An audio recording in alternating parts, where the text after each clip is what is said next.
Hello, and welcome to Mystic Dog Mama, the podcast for soul-led dog mamas looking to nourish their dogs and themselves, mind, body, and soul. I'm your host, Dr. Alexia Meller, holistic canine nutrition and well-being consultant, here to walk beside you on your Mystic Dog Mama journey. Thank you so much for joining me. Today's topic is one that I think many of us can relate to: dog reactivity. But instead of first approaching reactivity from a training perspective, or even starting with the perspective of our dog's emotions, we're actually going to start in another place entirely today: our dog's bowl. When a dog is anxious, reactive, or struggling to cope with the world around them, the conversation usually starts with training. But what if behavior doesn't begin with the lead or the training plan? What if it actually begins in the gut? In this conversation, I'm joined by fellow canine nutrition consultant and behavior professional Sam van Eggermond to explore the fascinating and still emerging science linking nutrition, the gut microbiome, and behavior in dogs. Sam specializes in supporting dogs with anxiety and reactivity through nutrition. Her journey into this work began first in the world of rescues and shelters, then through her extensive experience supporting dogs with complex behavioral challenges. Over time, she began noticing patterns. Many of the dogs struggling with anxiety, impulsivity, or reactivity were also experiencing digestive issues or other signs that something deeper might be going on physiologically. That observation sparked a deeper dive into canine nutrition and the microbiome, a rapidly growing field of research exploring the powerful communication network between the gut and the brain, often referred to as the gut-brain axis. In this episode, Sam and I explore how her career in behavior and rescue work led her to look more closely at nutrition, the patterns that she began seeing between digestive health and behavior challenges, what current research is telling us about the gut microbiome and emotional regulation in dogs, the kinds of questions that guardians can begin asking when their dog is struggling with anxiety or reactivity, and the vision behind the new behavior center that she and her husband Rick are establishing at the UK Centre for Canine Reactivity and Aggression. This is a conversation about curiosity, about looking beyond labels like reactive or difficult, and asking deeper questions about what our dogs might be experiencing in their bodies and how we can better support them. Because sometimes the path to calmer behavior doesn't start with the training plan. Sometimes it actually starts with the food bowl instead. Now, before we dive in, a quick favor to ask. If this episode resonates with you, please consider sharing it with a friend who might also enjoy it. And I'd always love to hear what stood out to you. Leave a comment and let me know your favorite moment or takeaway. Your feedback really helps shape future episodes. And if you haven't already, don't forget to subscribe so that you don't miss what's coming up next. Okay, on that note, let's go. Hi, Sam. Thank you so much for joining me on Mystic Dog Mama today. I am so excited to have you on the podcast. I'm really excited to be here. Oh, this has been a conversation for a long time between us because, to let listeners know, you and I are both, we're colleagues in canine nutrition and we're friends as well. And we have these conversations all the time about nutrition, behavior, poo, all the good stuff.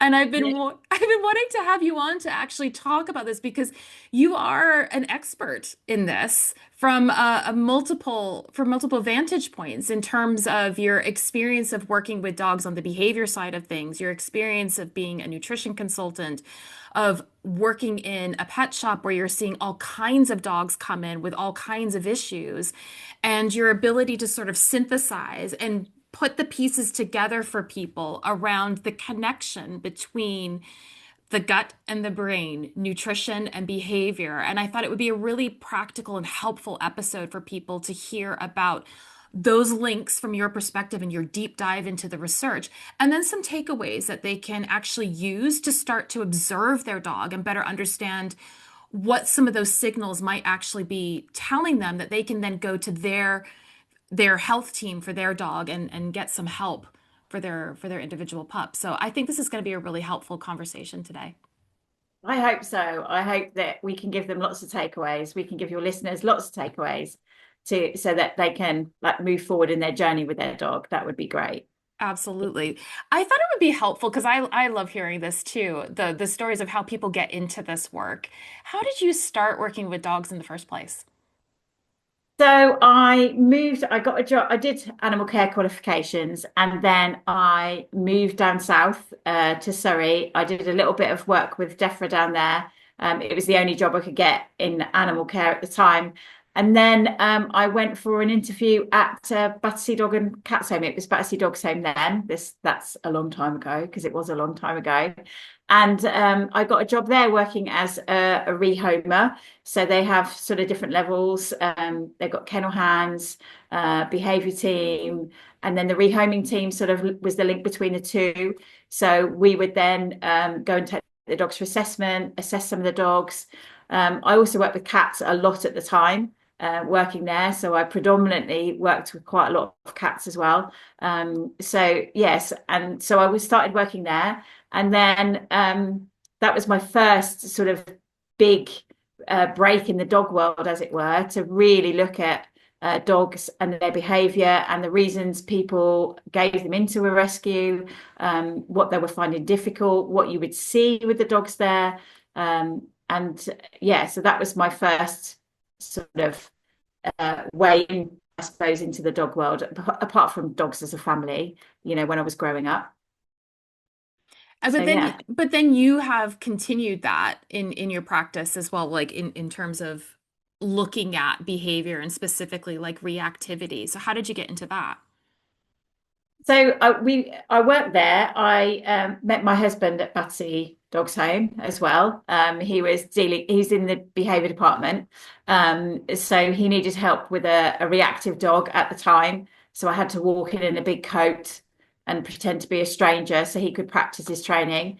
So that's where we met. We then travelled to Europe and worked at a rescue centre over there and put some procedures and things in place. And we saw a lot of reactive dogs over there as well. So predominantly in rescue, you do see a lot of aggression cases and reactivity, especially when the rescues you're working with don't sort of inhibit what they take in. So Battersea will take any dog, and so did the rescue centre in Europe as well, in Holland. They also would take in any dog. So you then got dogs with bite histories, things like that. So the dogs you're working with can be quite difficult in those situations, and we always talked about wanting to help people before they got to that point. There needs to be help put in place before they get to the point where they're having to give the dog up because it may have been a family member or it's so reactive outside they just can't cope with walking it, and that they just felt like they had nowhere to turn to. So when we moved back to England, we started up a behaviour and training company, working with the dogs, and at the time, to help sort of build that, I then got a job at a pet shop and was working in pet food industry then, looking at the different brands, looking at what people were feeding the dogs, and then also looking at the dogs coming in and out of the shop, and then also looking at behavior cases and asking what did they feed. So one of the first questions we put in was, what diet is your dog on? So I started to look back through all of the histories and looking at that information and seeing, okay, so they're on processed diets, obviously kibble, because the majority of pet dogs are. And then I was looking at the different brands and what they had in them. And okay, hang on, I was starting to see correlations over the years, looking at different patterns and thinking there's got to be something in this. So I started to research, and that was when I fell right down the nutrition and behavior rabbit hole, and I haven't come out. I'm still in there. Stay in there because you're always finding some really good nuggets that are so helpful. But I love that. So were you seeing, I guess like a question I always have about rescue, were you seeing that the majority of reasons that people were rehoming dogs was due to behavior, was due to some sort of reactivity or aggression? Yeah, it normally is. I mean, obviously you get lots of different reasons, family circumstances change, that sort of stuff as well. But a lot of the cases are the dog's reactive, and that's very hard to deal with. And also as a rescue, it's then really hard to deal with because you've then got a reactive dog in kennels, surrounded by other dogs, and you've got to try and work on that. And it can fluctuate, dogs in rescues can then shut down and not really show how they're feeling because they're stressed and overwhelmed by the whole kennel experience. And so then as the behavior teams are trying to work with these dogs, that's really hard to get a true picture to try and help support them and then support them in their new homes. So the majority, I would say, were reactivity and aggression cases. And obviously then it's quite difficult rehoming some of the aggression cases, and you have to, what's realistic and what isn't. So it can be quite stressful for yourself working in those industries. But yeah, also for the people giving up the dogs, it's not an easy decision for them. A lot of them, the majority of people actually don't want to be there, and you would be with people that were really upset and really sad to be making the decision they were making, but feeling like they've got nowhere else to go, to have help and support, or lack of funds meant they couldn't get help and support. Yeah, I think it's one of the top things that listeners talk about as well in terms of struggles that they have with their dog. And I think we're sort of seeing a surge in Yeah. reactivity. And I'd love to hear your thoughts on this as well. But from my perspective, seeing it, like I think in the kind of broader scope of how we decide to have dogs, how we decide to kind of keep dogs, we're not necessarily giving them what it is that they need on a multitude of levels, whether that be from a nutrition perspective or that be we're not able to meet the needs that they were born and bred to actually, the jobs that they were born and bred to do, etc. And then there's so much confusion about how we train them and like all of this stuff I think is kind of adding to it, as well as the fact that I think we went through a massive societal shift with COVID. And I don't think which brought about things like the use of antibiotics, of antiseptic, like the sanitizers and all that kind of stuff, which we know has had an impact on the microbiome, but also that level of stress and anxiety that we experience that I think is still pervasive. And certainly right now, where it's like, oh my God, like the world feels like a tinderbox, right? Like everything feels so uncertain. And we know that that level of stress that we carry is then passed on to our dogs, that they're picking up on that. And then they're displaying these kinds of difficult behaviors, which we would label as reactive, right? So I wondered, because you have worked with reactivity for so long, for so many years, and seen a kind of variety of contexts, do you feel like it's something that's getting worse in terms of a kind of general dog population? I think so. I think talking to our behaviourist, the cases that we're getting and what I'm seeing is cases that are really difficult. They're not just the dog barks at the odd dog. These are severely reactive dogs, to the point where we get clients that may have used a different trainer and it didn't work for them for whatever reason. And they might not have walked the dog for 2 years because that's what they were advised. And they're just, it's so isolating. I think that's the key. And that's what we have realized, which is why our next plans are to help support people even more, because people are so isolated when they've got a reactive dog. Because you're walking your dog, you can't walk with friends unless you've done slow introductions and your dog will accept their dogs if they've got dogs. Or if your dog is human reactive, it might be so severe you can't even have visitors. So then, you're totally isolated. People are getting up at 5 in the morning and they're just feeling really on their own. And I think that then feeds into the whole situation for them and the dog. And it makes it very, very difficult for everybody involved.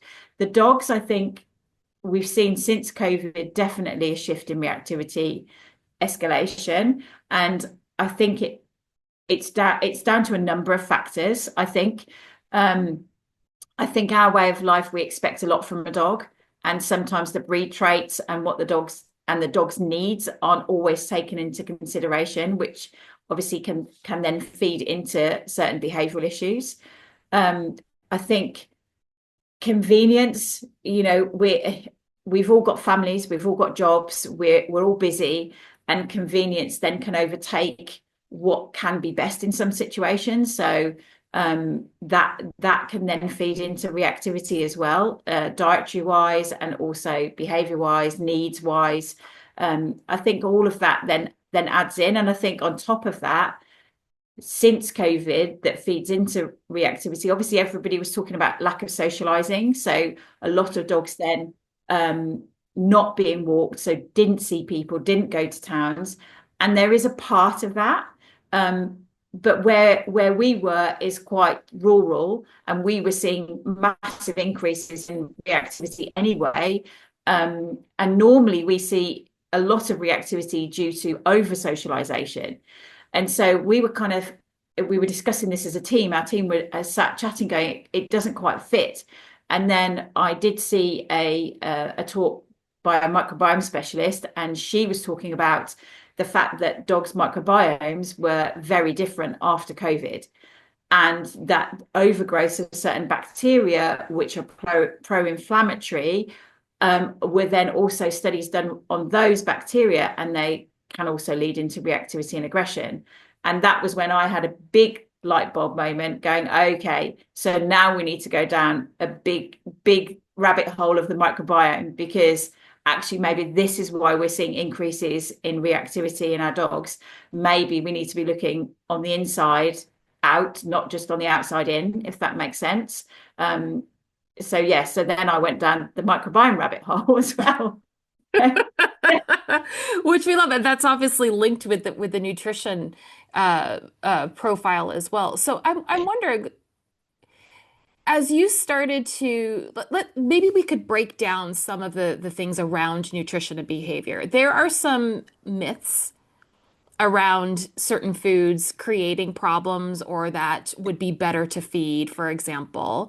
And I know from your own research that you were able to debunk a lot of that kind of stuff. So could we maybe sort of circle around what are some of the kind of the myths around what we should be doing in terms of supporting dogs behaviorally through food, and what have you found to be true? So that was one of the reasons why I did my literature review, when we were both doing our qualifications in nutrition, on feeding behavior. So how do you actually feed a dog's behavior? Is there links between what you feed them and their behavior? And when you start researching that, the research that, and actually it's got slightly better with AI, I have to say, there is a little bit more filtering in of some facts and scientific papers coming through on the top searches that are a little more robust, I would say. But basically, a lot of the advice that's out there is that protein levels in food can increase aggression. And also that we need to be sort of looking at increasing serotonin by levels, which is like a neurotransmitter that helps keep our dogs calm and is linked with anxiety, and that we need to be feeding higher carbohydrate diets to enable the serotonin to be uptaken into the brain. So that's where I started researching, and it linked closely with the microbiome. But that's where I started researching was, does protein cause behavioral problems in dogs? Because when you Google searched it, there was a lot of information that was hitting the top, and studies that were coming up. And I wanted to then go down and go, okay, is this information correct? Should we, as a behavior company, be advising then clients when we're working on the nutrition side to actually feed less protein? Do we need to go down that route? And so I went down that rabbit hole, looking at those studies and evidence for high protein diets causing mainly aggression, is the statement, hyperactivity and aggression in dogs. So yeah, so I did research a lot on that, and the short answer is there is no evidence. That's the short answer. um, the long answer, there's two studies. Do you want me to name the studies for the? Yeah, go for it. Yeah. Because and Okay. So I can also link them in the show notes or if people are interested yeah. in reading them. So the first one was Dodman et al. And they did a study looking at different types of aggression, territorial aggression, and they were looking at different protein levels in foods and whether they saw increases or decreases of aggression depending on the protein level that the dogs were fed. The sad thing about that study is that the people used in the study were staff at a massive dog food manufacturing company, which has a bias. So it would want the protein to cause issues. Let's just keep it at that, if that Yeah. makes sense. I Well, don't know if we want to feed into that anymore, but well, it does, and I think it's an important point to remember that whenever we're looking at studies, you have yeah, to look at who's funding it and what the kind of angle is that they're looking for, yeah. so that you can then read it through a better lens of understanding what the aims are. So yeah, I think that's totally fair to Yeah, mention. and it is key. Critical thinking, as we've learned on our journey, our nutrition journey, that is the key. Is to, if there's a statement that you get told, go off and research it yourself. That's the key. And after you listen to every podcast episode or anything you read, go off and do some research and critical think, that yourself, so that you then can make your own judgments. I think that is something that's very, very key. So that study then they said that they found aggression. I think it was increases in territorial aggression, but the foods that they were using for the tests were highly processed diets. So that's very, very difficult to then say that caused the issue. The other problem, and it's with the second study, the DiNapoli study as well, they both changed other macronutrients. So, in my view, when you're doing a study on one macronutrient, so you want to find out if protein does cause behavioral issues, then everything in the diet has to stay the same, and the only variation can be the protein, so that you can truly say that that is what has caused the behavior change. Well, they changed the fat levels in the low protein and high protein diets because obviously they had to get the calorific content. So then if you're changing another macronutrient, you can't actually say that it was the protein that caused the issue, because it could have been the fat. So then it sort of throws the study into a little bit of turmoil, because you're changing the macronutrients on the diets, so more than one. So you can't make a definitive answer that the protein then caused the issue. Yeah, so that was that one. And the DiNapoli one, they also in their protein diets use cornstarch. So it was corn and cornstarch, which has a glycemic index of around 86. So that would have given sugar spikes. And actually their results, they didn't find any results in their study. So they then regrouped the dogs. And so then they got results, which you can't really do on a scientific study. And again, they also changed the macronutrients. So when you started looking at the studies, and I've even had people come into the pet shop, and the vets have said, you need to lower the protein. Protein is causing the problem for your dog. And it's come from these studies that have gone everywhere. And still to this day, I had somebody that had done a course with a dog trainer, and the dog trainer had said, you need to feed if you're going to feed protein, you've got to feed carbohydrate afterwards. And that's to do with the serotonin link, which is another sort of arm to this. So even now we're still giving this advice out and making people worried about feeding protein to a carnivore. And I think the problem with it is it's not the protein itself, it's the form the protein is in. And then if you are feeding very high levels of a highly processed protein, that might cause an issue. But when I spoke to Natalie Rouse, who's completing her PhD in is human nutrition, but in processed foods, she said you are way more likely, and the evidence and studies are you are way more likely to see it with carbohydrate ingestion of highly refined carbs, which obviously we do see in dog foods. You are going to see sugar spikes and behavior differences with that way more likely than you are with high protein diets. Yeah, that variable isn't there, and they don't see it in the human world, and we're omnivorous.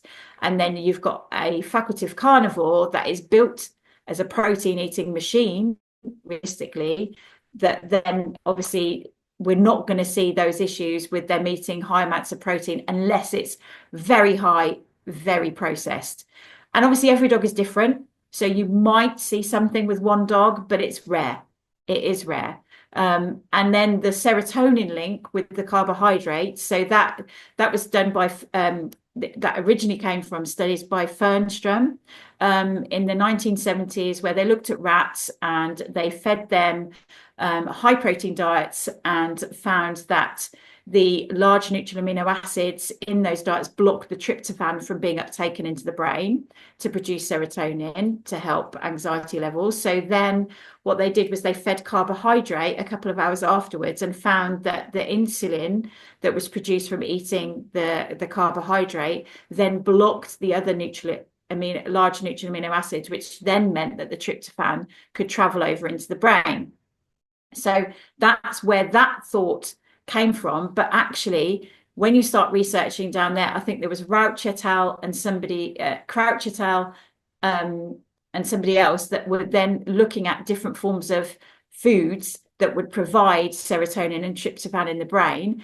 And actually, you're likely to get higher tryptophan levels in the brain when you use things like lactoalbumin, which is a form of protein. So then it's actually the form of the food. And that increased serotonin levels in the brain in a big way. So actually the whole carbohydrate thing, and also trying to tell clients you've got to feed protein, then 2 hours later feed some carbohydrate to then level higher the serotonin levels in the brain. That's quite complicated for a client to be able to do. And actually the evidence, there's only that set of evidence. And yes, it does increase the serotonin levels, but there's other ways of doing it. And actually there's very little testing on fresh foods and meat contents with dogs. We haven't got the evidence to see whether actually if you just fed, a fresh diet, what does that do to the serotonin levels? Well, I think that's, yeah. Go ahead. Sorry, I didn't mean to interrupt you. No, that's that might be enough to stop there. No, that's brilliant. But I think what you're saying points to a few issues, a kind of across the board when we're looking at the relationship between what we're feeding our dogs and behavior and health. And one is the form in which a food is presented to the body, that processing, different types of processing is going to impact that. I mean, I saw that into my research in kidney disease as well, that the body responds differently to chicken in whether it's fresh, whether it's been, ultra processed in various ways, freeze drying will have a different effect, kibble will have a different effect. That's just sort of a norm that's not taken into consideration when we're doing these kinds of studies to understand the impact. We just sort of talk about it as like protein, but not looking at the processing of it. And the other main issue is that all of these studies are done, including the studies that are done to assess what levels are appropriate of any micro or macronutrient for a dog. They're all used to create the norms using kibble. So there's no understanding of like what actually happens when you're presenting the food in a fresh format, which is generally lesser of a less processed, if you will, and how the body recognizes that. And we know from our nutrition studies that that is so critical because that's what we call bioavailability, right? Like how available are those nutrients to the body to make use of?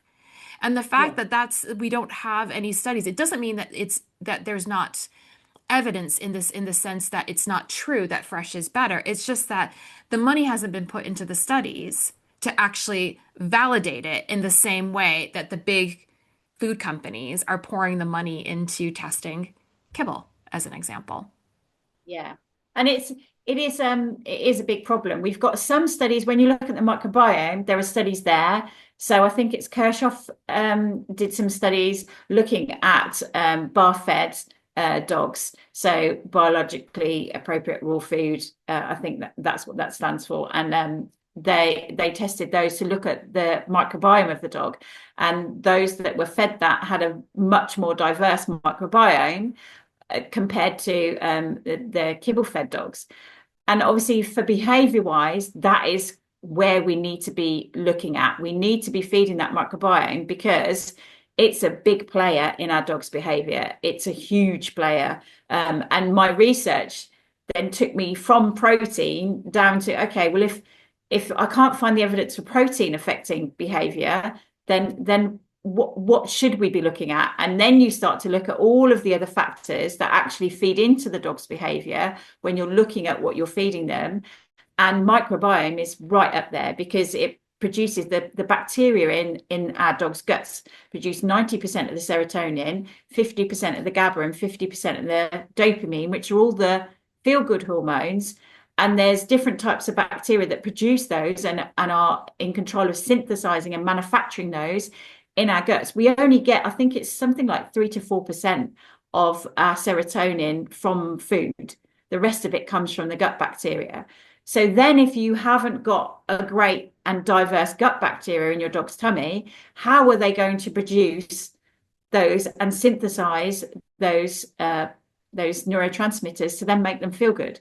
And so that then led me down that road. And then you start looking at things like if you're trying to synthesize serotonin, you need your B vitamins to do that.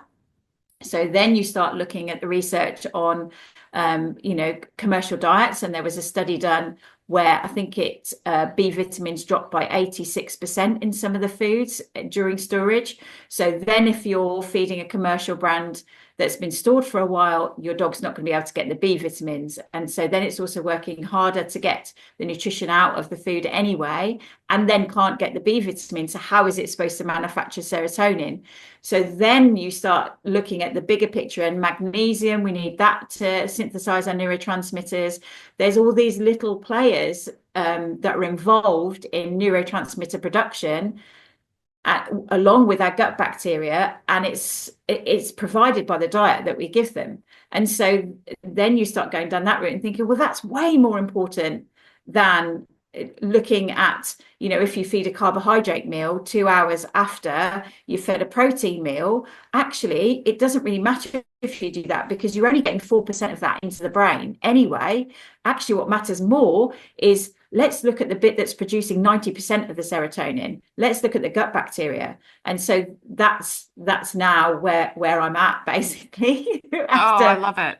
Yeah, because it is so important. And if we don't feed the gut bacteria, it's the same as ourselves. The research is growing with humans, isn't it? And different types of bacteria are being shown for, Parkinson's and MS and that sort of thing. And people having different bacteria in their stomach with different diseases, and it's so interesting. And we're now starting to filter that down into the world of our dogs. Yeah. Oh, it's amazing. And also as a side note, thinking about the B vitamins, that B vitamins are found in meat, right? Mm-hmm. So that argument that protein could be a potential problem is actually sort of discounted by the fact that actually that's one of the main vehicles for the B vitamins as well. But I was wondering in terms of you going down the rabbit hole of the microbiome. We know that, well, obviously we want to be looking at the overall health and diversity of the microbiome, but you have found that there are particular kind of precursors that exist within when we're looking at particular colonies of bacteria, different species of bacteria that when they are out of balance, we are seeing direct correlation to things like reactivity and anxiety. Could you talk a little bit about what you're seeing as the pattern and also working, because you do a lot of work with Dr. Carol Hughes, who has come onto the podcast to talk about the microbiome as well, with what you are finding in terms of not only the particular colonies of bacteria that we're seeing a direct relationship to behavior, but then also on the back of that, how do we actually balance that out with diet? What are some things that people could actually be looking to either include or exclude from the diet to help support better balance and better diversity of the gut microbiome? Okay, yeah. So Bacteroidetes is one of the families in the dog's gut bacteria, and all of these are commensal bacteria. When the majority of bacteria that you see in your dog's microbiome reports, and you can have in a microbiome report, are commensal bacteria. That means they're the good bacteria that should be there in certain numbers. The problem comes when we have blooms of bacteria that then overgrow, and then we can cause dysbiosis in the microbiome colony, which then can lead to leaky gut, which is then when obviously you can see things like severe gut issues and also maybe skin irritations coming on. But for the dog, the first port of call realistically is if you've got any dysbiosis and you've got any inflammation going on, that feeds into reactivity, just that in itself, because the pain and discomfort, and we talk a lot in dog reactivity about muscular pain, skeletal pain, anything they've got going on, that way. That's one of the things in our programs that we have to tick off. So we have a veterinary physiotherapist that's on board to have a good thorough gait analysis of the dogs to see whether they can see any issues to be referred back to the vet. So that's one of those things. But I think, and that gets a lot of chat about it, there's a lot of conversations and there's a lot of narrative around that. I think what's lacking is the narrative around the gut pain, and there's not as much of that sort of chat going on in circles, and there should be, because we all know what we feel like when we've got tummy ache. You can't function. If you've had a sickness bug, you can't function. You are completely flat. It might take you a week to recover. We're all sat there eating Marmite and toast or whatever your go-to is after you've been poorly. But also, even just getting indigestion, eating something that didn't agree with you, that can cause big issues in pain and discomfort. And the only way our dogs can tell us is by their behavior and what we see on the outside. And it might not be, you might not see anything in their poo, and you might not see vomiting. We'll go through the signs that you can see in a bit. But you might just see that the dog just maybe walks up to the bowl and then walks away. So food refusal can be a big indication, along with reactivity, that we've got gut issues going on. And food refusal generally is not normal for dogs. They shouldn't walk up to it. They're scavengers. They should be sort of, trying to, oh, I can smell something nice cooking. What's that going on? They're scavengers. They're opportunistic. They'll travel, village dogs in Africa will travel 3 kilometers to get to a carcass.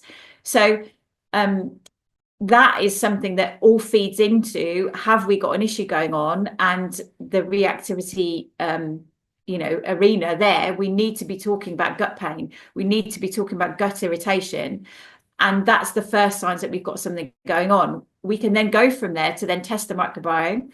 The blooms that we're seeing, as I said at the beginning, Bacteroidetes, the main one in that family is Prevotella that I see blooms of. That is, when I don't get that on a microbiome report, when I don't see that in a massive overgrowth with a dog that's severely reactive, I'm like, oh, okay, that shocks me now. After doing this for a few years, the non Prevotella blooms, I'm then like, oh, okay, so now I need to go and look at those. So recently, the reports I've been getting have been Bacteroideales as well, which is in the same family. Both of those cause severe inflammation when they're in bloom. So when we talk about dysbiosis, what happens to the dog is you get a bloom of one certain bacteria, which then automatically you're then going to get less neurotransmitters being produced because your factory isn't working well, because you've got big overgrowth of certain bacteria and tiny amounts of the ones that you need to manufacture your neurotransmitters. So that straight away feeds into behavior. The second thing is then you've got less of the bacteria that produce the mucosal layer. You've got less of the bacteria that produce the sticky substance that then sticks the junctions of the cell wall of the gut together. So then you start to get inflammation. So You get lower levels normally of Clostridia, which are like the police of the microbiome. So they walk around sort of keeping everybody in check. You've normally got lower levels of those, which then means you've got less police trying to keep the big blooms, the mobs away from the gut wall. And then you've got less mucosa to help protect it. So it starts to become very, very vulnerable. And because the gut lining is only one cell thick, then you can start to get inflammation very, very quickly, which then will lead to the animal being very, very uncomfortable in their gut area, and lead to discomfort and pain, which will then feed into reactivity. Yeah. Yeah, So no, that's what you tend to see. Those are the main ones, I would say. I'm seeing slight fusobacteria.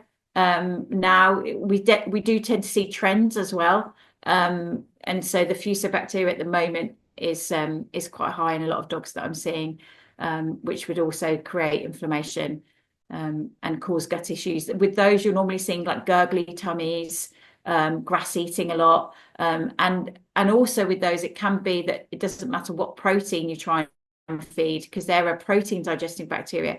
But if you've got lots of them, a massive overgrowth, then that's going to cause massive issues. And maybe it looks like your dog can't digest anything. It goes straight through. Yeah.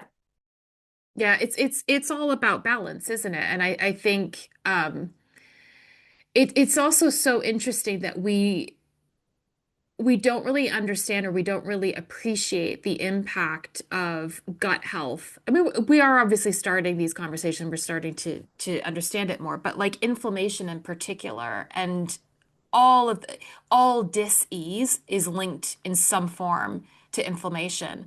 And so if you can get on top of that, it's, to your point, we tend to focus on inflammation in the joints, or when there those sort of physiological things that we can see a little bit better, but we don't necessarily pay as much attention to the impact of gut pain, etc., on behavior, and also what it's indicating about the kind of rampant kind of inflammation that will be taking place throughout the body. But when we start to, so if we recognize, and this could happen through doing a microbiome test, like you've suggested, that you can identify the particular bacterial strains that are out of balance.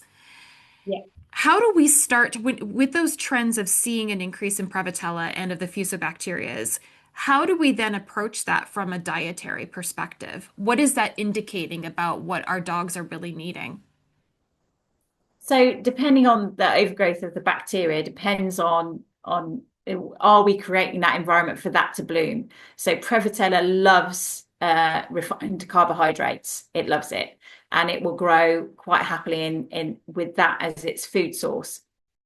So it's looking, generally what you want to do is feed the good bacteria, and that is as bioavailable food as you can get.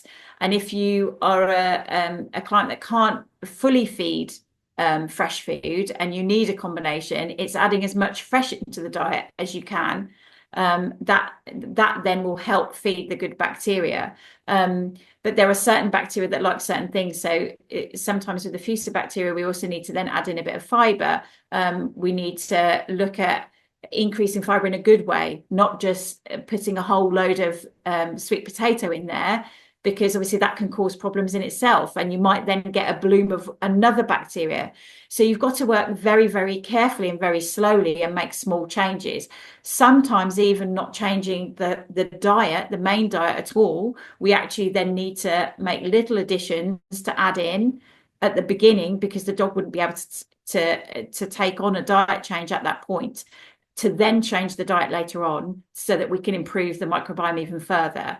So additions of fresh things that we can add in that help to feed the microbiome. A lot of herbs, so rosemary, thyme, and oregano are really good antimicrobials that you can then add in, that actually a lot of the pathogenic bacteria and also the bacteria blooms get reduced by feeding the antimicrobials. And then also things like seaweed, with the fusidin in, it has to have that in.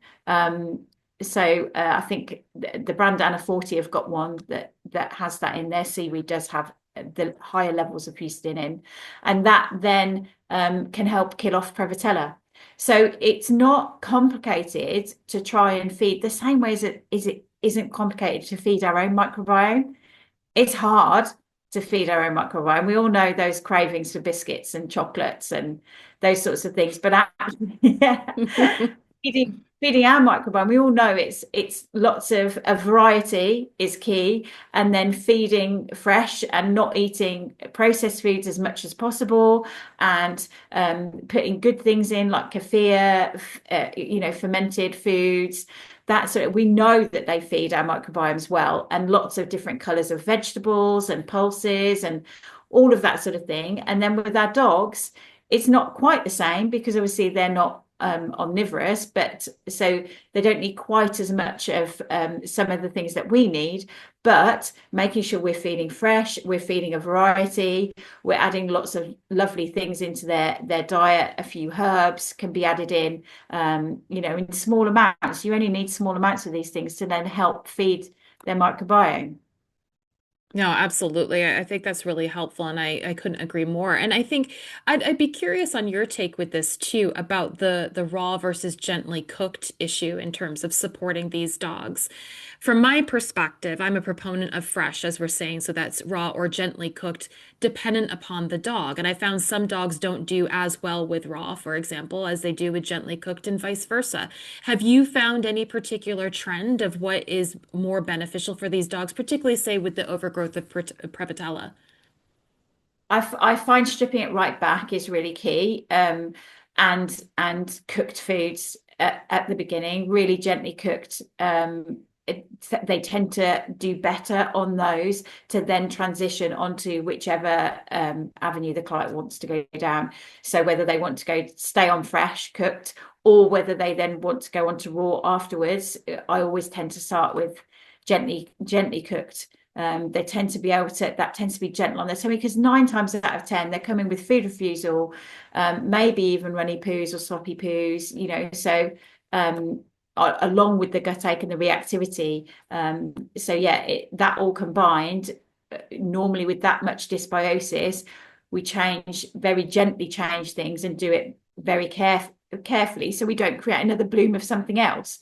That's the key. And to do things and change things for so many weeks, and to then do the next phase and do that for so many weeks, because once you fed something for sort of 3 months or so, you might then want to change on something else, or even 8 to 12 weeks might be enough to feed the bacteria you wanted, to then swap onto the next bit to then feed those bacteria.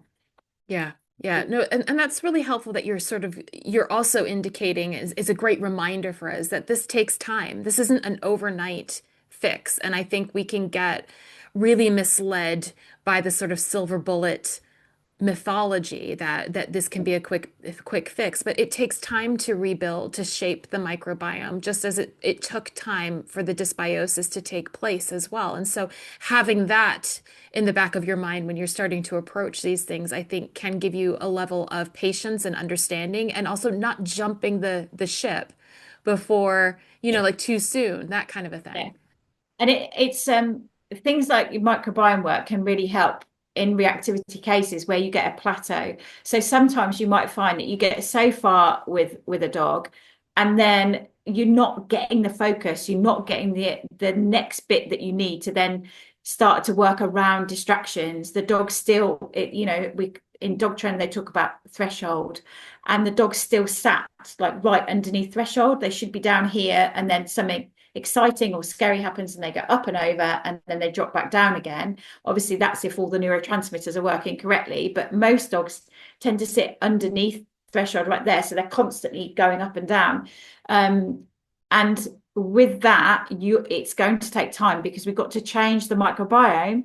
We've then got to change and grow the bacteria that we need in the microbiome. One, to stop the inflammation, so we've got to kill off the blooms. Two, to then resettle and diversify the microbiome itself, and then to get the production of the neurotransmitters. So reality is that you're going to be seeing changes hopefully in about 4 months. That's the reality of it. If I said quicker, on the odd occasion it's quicker, but that's in the big behavior cases where I've had dogs that were reactive to a crisp packet or a leaf, or, you know, so really severe reactivity. It was 4 months. And then, you know, then we saw really big inroads in training plans were able to be followed better. The success went up. It was a scale that went up and up and up with the training plan. So it doesn't, working on their nutrition doesn't fix the reactivity overnight. It can't, but it doesn't fix the reactivity as a whole, because it can't. It's a multimodal approach. So you would then need to have the behaviourist on board, maybe a vet physio also, and then working on the dog's diet and microbiome to then pull all of that together into a big circle to then, you know, and the vet obviously to then get success with that dog.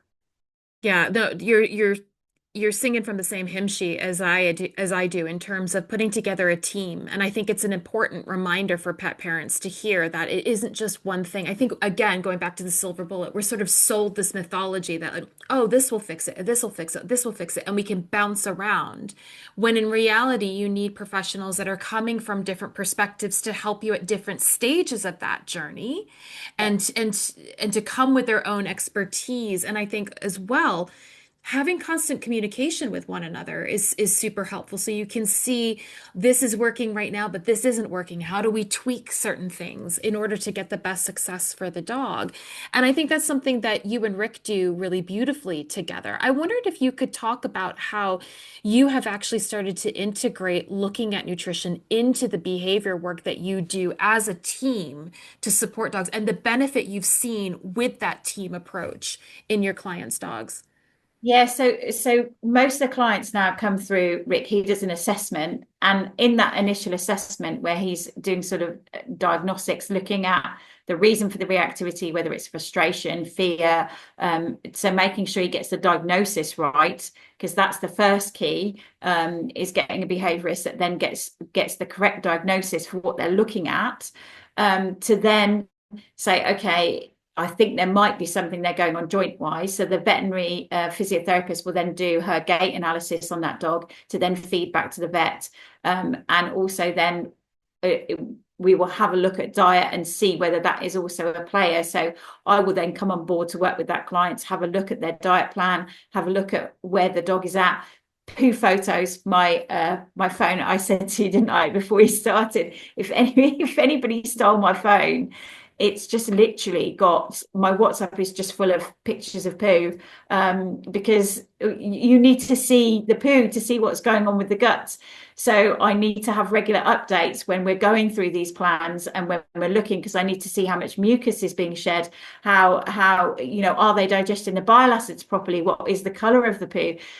What is the form of the poo? Is it soft? Is it moussey? Can you pick it up like a hot dog sausage? You know, that's the main thing. That is my top tip. If you can't pick up your dog's poo like a hot dog sausage, then there's probably a gut issue. So all of us then work together and to work with the client. So they'll maybe spend an hour with me, an hour with Alice, and then normally about a 2 hour sort of assessment with Rick, to then go on down the plans. And it might vary because every dog is an individual. So the plans after that then might vary depending on the diagnosis that they've then had from us. And then obviously we all team together to work with their vet to make sure that then we're covering the vet side of it as well, and feeding back to the vet on what we found, what issues that we found, and also where appropriate, that helps us to then work with insurance companies for that client, because these are long journeys. So and a lot of people don't realize that their insurance company might cover behavior, and that you might be able to get that covered under your insurance, and that then helps, because obviously, let's face it, it's expensive living at the moment, and so having that as a little sort of being covered is really, really helpful for clients if it can be. Yeah. Absolutely. Absolutely. So, what would be some advice that you might give a listener who has a dog that's showing signs of reactivity and they're questioning diet? What do you think is like the best place for them to start their journey with this? Oh, so that's a difficult one. I think work with a nutritionist, find one that aligns with how you want to work, and get them to check their diet plans. Try and find somebody that's qualified, which is difficult because it is an unregulated arena. So, do a little bit of research beforehand. There are places you can go to find certain nutritionists. So I would have a bit of a research, find somebody that you can see recommendations from, or that you like their views, that you can see them online and they've got the same views as you. So looking at a nutritionist. And I think also making sure that any behaviors that you're working with is also a multimodal, is having that multimodal approach. I think that's key. Making sure that, and then I think starting dietary changes very slowly, and maybe even a microbiome test at that point, possibly. Having a look at that. But obviously, if that isn't in the budget option, then maybe just making changes to looking at, okay, this is my budget. How can I do a fresh start? What could I change and what could I add in? Could I add in a tablespoon of mince, a little bit of sardines, maybe a little bit of egg? Could I add those in? Would my dog tolerate that? And adding those little bits of fresh in, maybe a little bit of spinach, a little bit of kale. Cauliflower leaves are great. They feed Clostridia. Blueberries are great. They also feed Clostridia.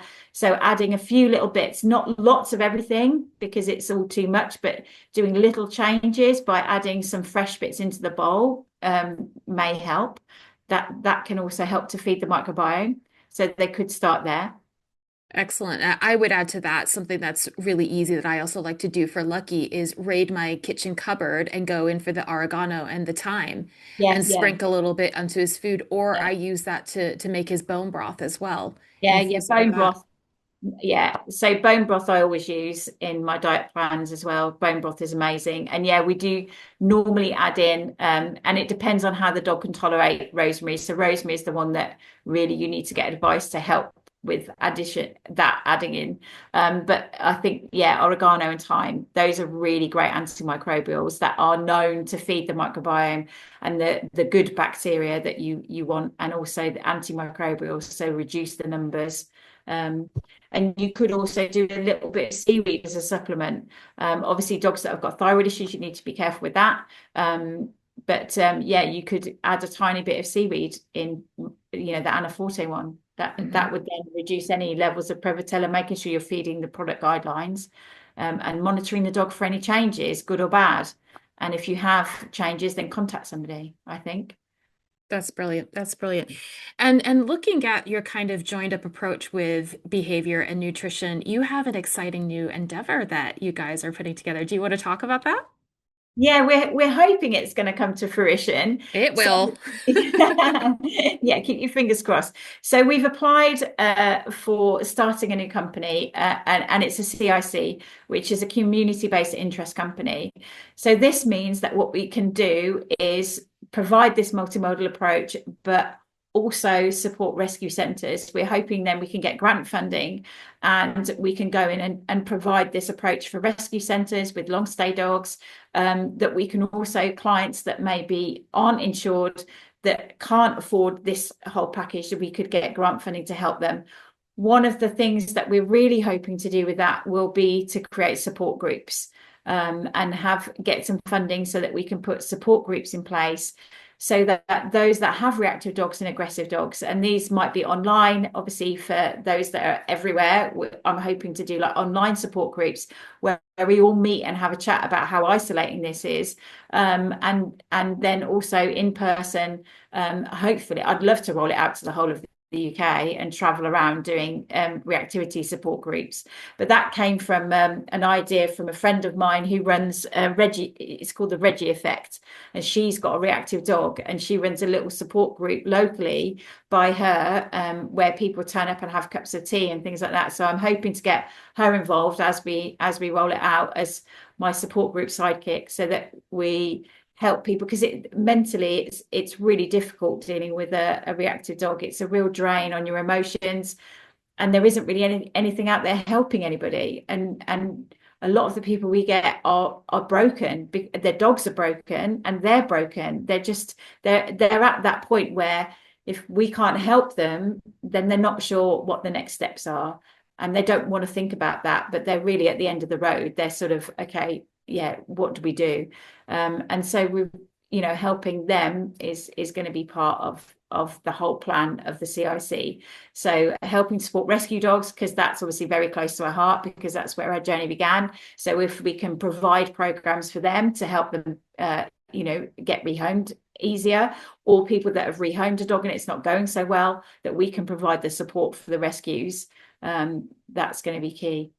I love it. I love it. Where can people find out more information about that? And also just all of the services that you guys are offering? So we have a website. It's UCRA, or the UK Centre for Canine Reactivity and Aggression. That's the new website. We're still working on it at the moment. And we've got a Facebook page and Instagram, which isn't very active because it's all brand new, and we're waiting for the final yes from the HMRC to say that it can be set up as a CIC before we then roll everything out. And I've just started a new Facebook page and new Instagram called Feeding Canine Behaviour. So yeah, so you can find me there, but again, it's not very active because we've only just started it. We're sat waiting for the button to press go, basically, at the moment. That's I love it. It's so exciting. It is going to happen. And I will leave a link as well to your all positive services as yeah, well, so people can reach out to you if you're okay with that, yeah. with In the any kind of meantime, yeah, that's questions. fine. Yeah, yeah, yeah, of course. Amazing. Sam, we've covered a lot today. Is there anything, though, that I've not asked you about that you feel like you want to make sure we leave listeners with today? I think maybe just the little signs to look out for if you haven't got a reactive dog and you're listening to the podcast.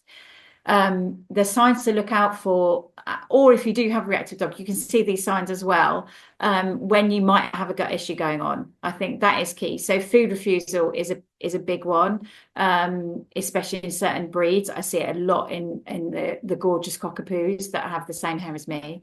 I see that a lot. So food refusal isn't normal. There are certain times where it can be worse, during that adolescent phase. But have a think about if your dog has gut issues, if they've got food refusal, any poo that is moosey poos or soft poos. If you can't pick it up like a hot dog sausage, there might be something going on internally with dysbiosis, or their inflammatory markers are up, something like that. So check when you've got different colour poos, and also light coloured poos as well. It means they're not digesting their food well. Any jelly over the poo, again. So looking at your dog's poo is a really good sign if you've got something going on digestively. And behaviours that you might see, things that people don't realise, I think, could be linked to gut issues. So one of the main ones is separation anxiety, and separation issues actually can be a big player with gut issues, because they don't like being left in case they need the toilet.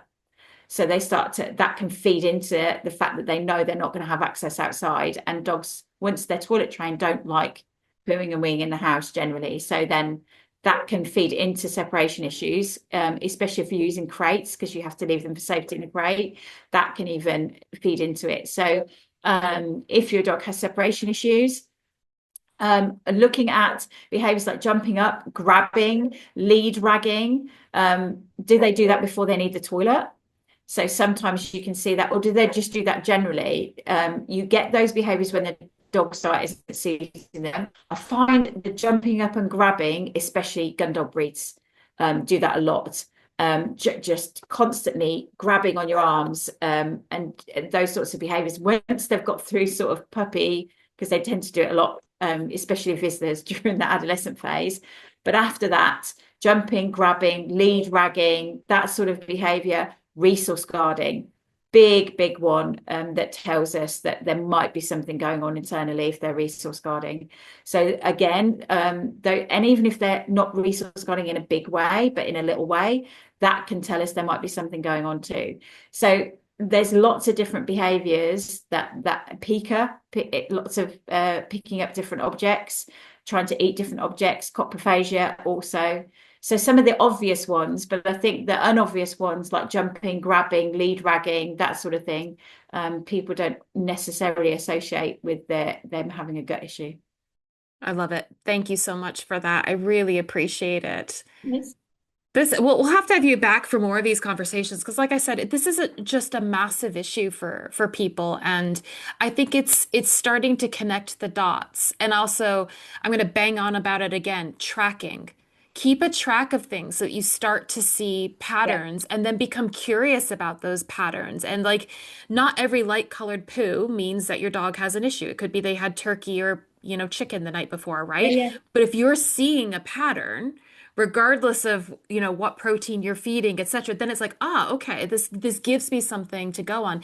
And if you are coming to a professional like a nutrition consultant like us or to your vet or somebody else, you then have that information to present and give them much better information to be able to work with to better understand what is actually going on and then take your next best step, which might be something like a microbiome test, which would be well worth the money at that point to invest in better understanding what's going on. So I Yeah, would, that's definitely monitoring. All of my clients have to send me photos of poo, obviously, hence why my phone is, but also scoring behaviors, scoring itching behaviors, any of the behaviors scoring those on days that they're worse. Is that linked with when they have a certain food? And yeah, definitely taking photos of any vomit or poo is great.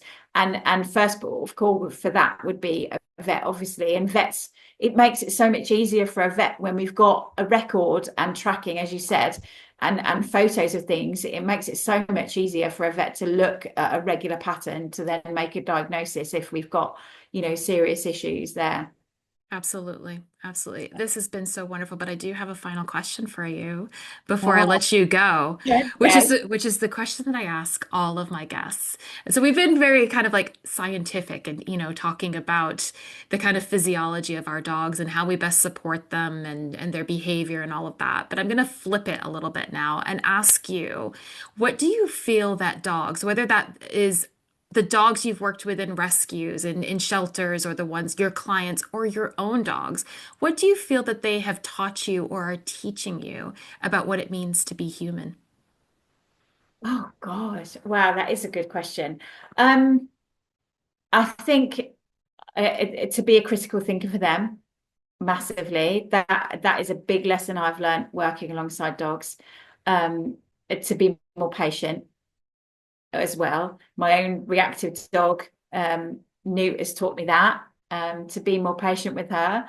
And I think, yeah, I think those are the two biggest lessons, but also to remember that they are a dog. I think that's, when I look at the dogs and with the clients, and we need to remember that they are a species themselves, and we could, and most dogs, you could let them go loose and they'd survive because they'd start going back to catching rabbits and things like that. So I think remembering that they are, a sentient being, I think that's, with their own thoughts and wants and needs is pretty important with this, because if we don't do that, we can't help them.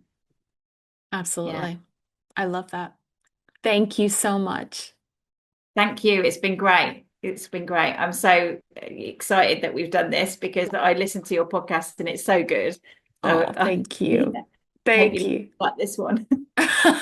Bless you. People are going to love it. They're going to love it. Like I said, we'll have to have you back. So thank you. Thank you. Thank you so much for joining me for my conversation with Sam van Eggermond. I hope you enjoyed it and that you've taken away some practical tips to help support your own pup. To learn more about the incredible new center that Sam and Rick are creating, please visit ukccra.co.uk or give them a follow on Instagram at UK Canine Reactivity. I've left these links in the show notes. And if this conversation has sparked your curiosity and you'd like to explore these kinds of ideas more deeply, from fresh food and energetics to targeted care and holistic well-being, I would love to invite you to join my free Facebook group, First Light. It's a beautiful community of dog guardians learning how to nourish their dogs in a more conscious, connected way. Just search Fetch First Light on Facebook or click the link that I've left for you in the show notes. Okay, until next time.